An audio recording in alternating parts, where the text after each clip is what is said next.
The Israeli military has carried out more strikes against Hezbollah in Lebanon. A member of the armed group was killed in the border town of Kfarchouba. We have correspondents in Israel and Lebanon to talk about these developments. Well, another targeted strike. Another member of the Lebanese armed group, Hezbollah, killed. He was in a house in the village of Farba, which is very close to the border. This was an overnight strike. He would be the sixth member of the group to have been killed in the past 48 hours. Among them, a senior field commander. Now, this is not the first time we've seen similar attacks. In the past 3.5 months, since this conflict along the border began, we've seen Israeli drone strikes targeting cars carrying Hezbollah members. We've seen Israeli strikes on homes belonging to Hezbollah members.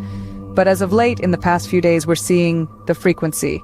There's more of these attacks, and they seem to be more targeted. And the very fact that Israel actually named the person it targeted in the attack at the funeral of that senior commander on Wednesday means they are hunting down members of the group.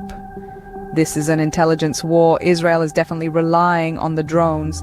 Its drones are in the skies 24/7, and they're also relying on intelligence on the ground.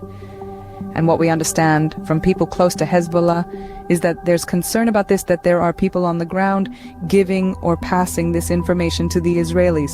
No doubt this is an escalation. Many people you talk to in Lebanon believe we are going to see more targeted assassinations. We saw a high-profile killing just last week.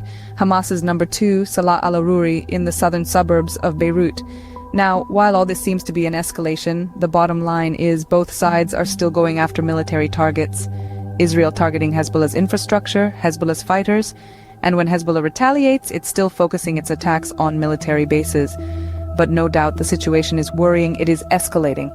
But, so far, to a large extent, it is still contained, if you like.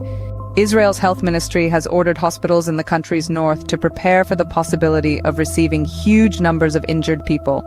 They're preparing for the possibility of receiving, they say, many soldiers injured. They're saying in the thousands. This means they're also preparing for a war.